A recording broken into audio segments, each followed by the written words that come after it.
A lot of us had books at our houses that were just going to waste. We wondered how many others had the same experience, and we put out a challenge to send in books. The community answered the team's challenge in a big way, and the school amassed over 4,000 books in just a few months.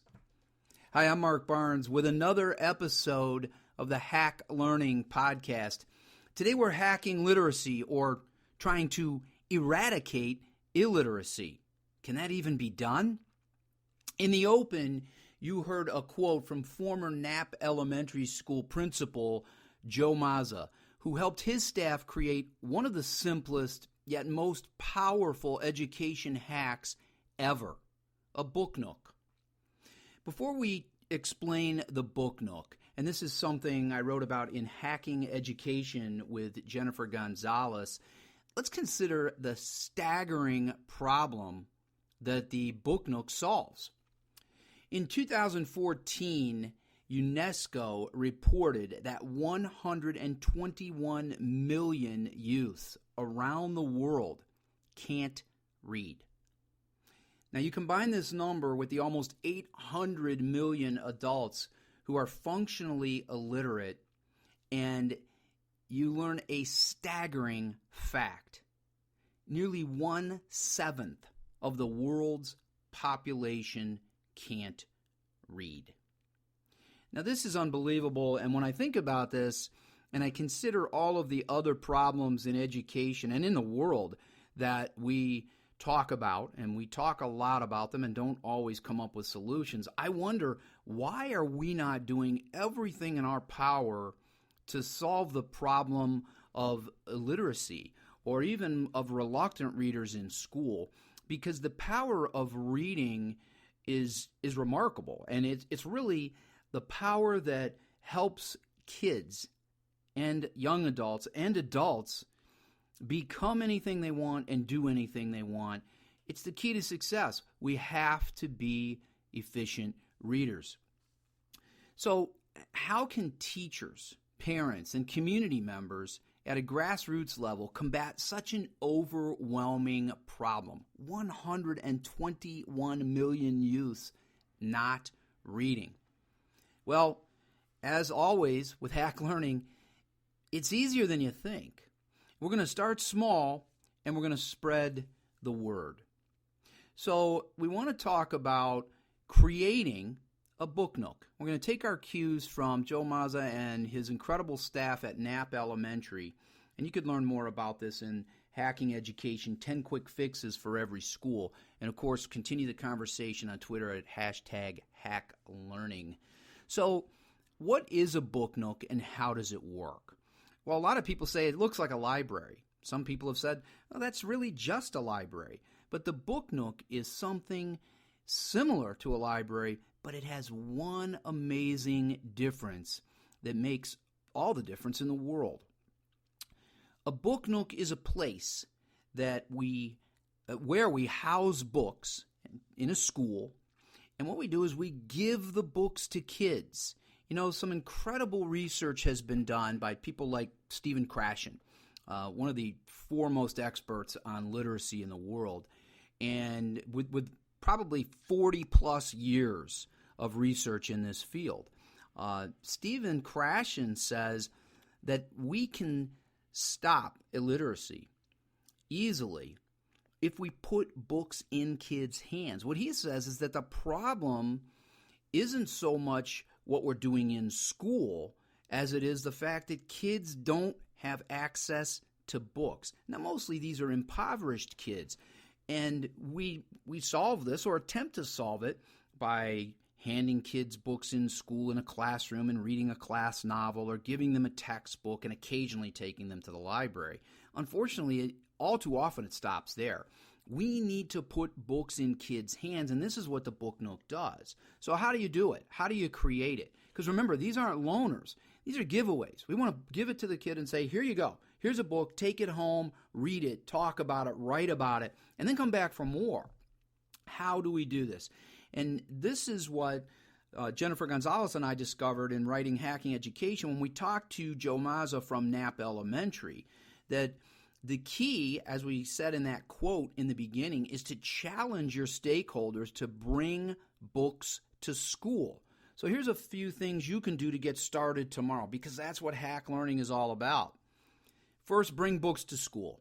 It takes one visionary educator or organizer to collect some books, bring them to school, and give them to kids. Well, how do you do it?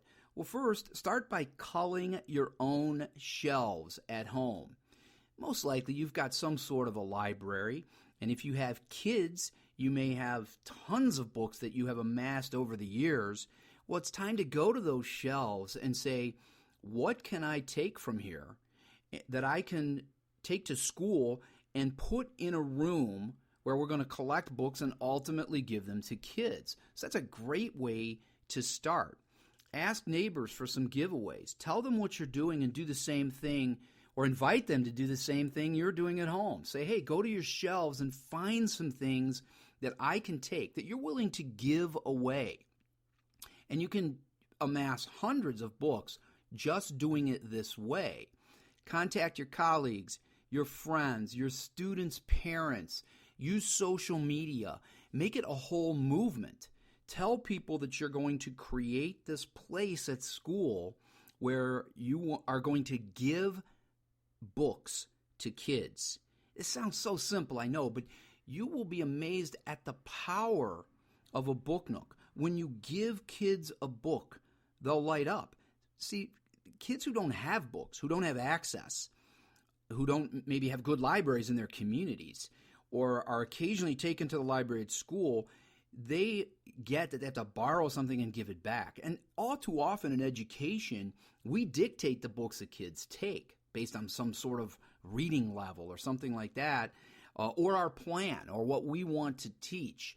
Instead of just saying, find a book that interests you, take that book, enjoy the book, feel the book in your hands, read through the pages, skim through the pages, feel the book, smell the book. This is what gets kids excited, because then you're going to say, you can keep it. It's yours. It's amazing how this works, and I've done this in my own school and use these strategies. You can partner with your local library. They call their shelves all the time, and often you'll notice they sell those. They have book sales, and they sell them very inexpensively, but they use that money to go out and buy more books. If you partner with a local library and tell them you're creating this incredible Book Nook, they'll give you books. My local library gave me over 1,000 books in 2 years that I could give away to kids. And that's really amazing.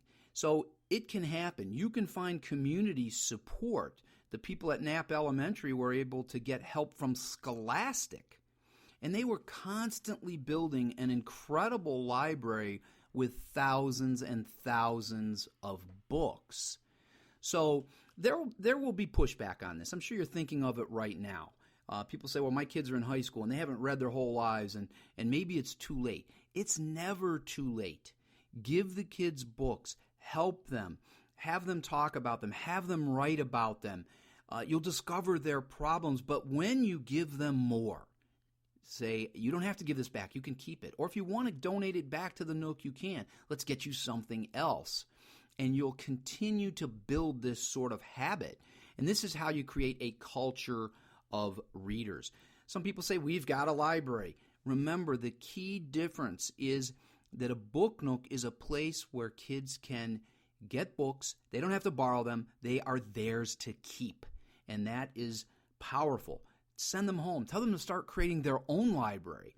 When you have access to books, when you're surrounded by books, it's human nature to pick up the book, thumb through it, and start reading.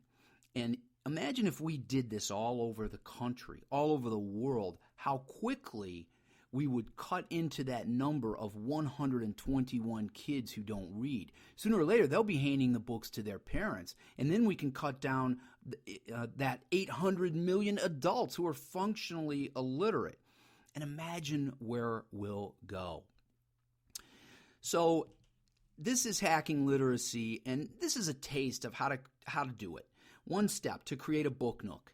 And it sounds simple, And it is simple. The concept is simple. The hack is simple, but there's work involved. We need to rally our colleagues, our stakeholders, our community, our students.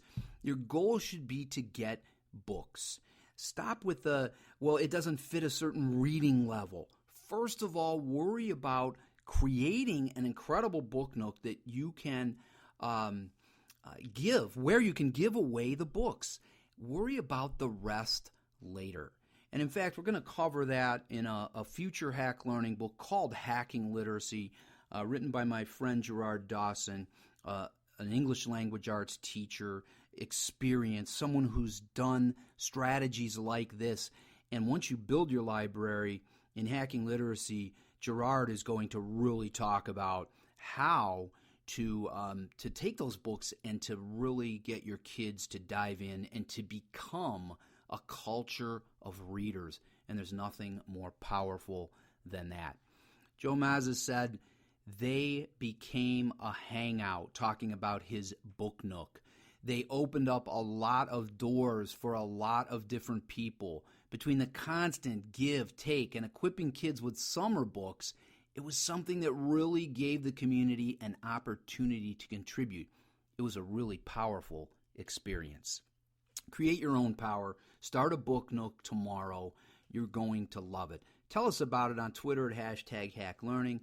Share your experiences on the Hack Learning Facebook page and at hacklearning.org. And as always, grab a Hack Learning series book at hacklearningbooks.com. See you next time.